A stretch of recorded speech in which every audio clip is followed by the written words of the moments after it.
This brings us down to the King James Version of the Bible and its translation.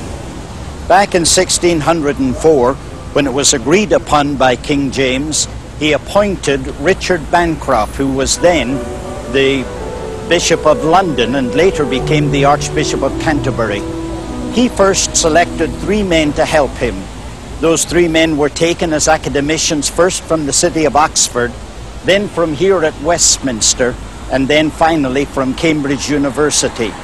Their job then was to put together a collection of men who would be capable of undertaking the task.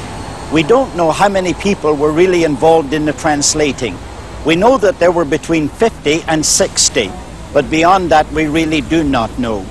These men were then taken from the 3 different centres, Oxford, Cambridge, and at Westminster. They were divided into 2 different groups, those who were proficient in Greek and those who were proficient in Hebrew. They were then divided into these 3 different segments, constituting 6 different committees.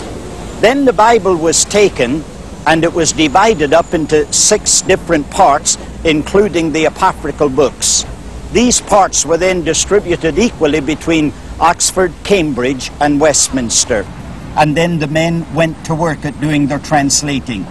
Once a man had finished one of the jobs, he was then to read it before the entire committee, and whatever was finally decided upon must be agreed upon by the committee. Sometimes they had to listen to as many as 13 variant readings of one particular passage before they made a decision. And then finally, their decisions being made, they handed all of their material down to 2 appointed men who gave the final editing to the work. These 2 men had made many changes.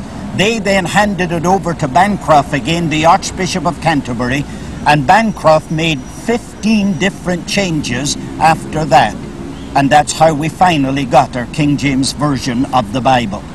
You may ask the question, why have we spent so much time dealing with William Tyndale when our interest really is in the 1611 King James Version of the Bible?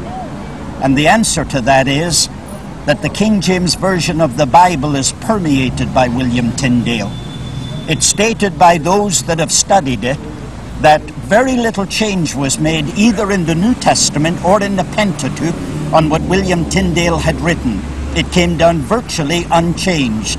The vast majority of scholars believe that 90% of both of those passages are really William Tyndale coming down. Imagine that. I mean, 50 to 60 of the greatest intellects of their day. 6 different years in 6 different committees.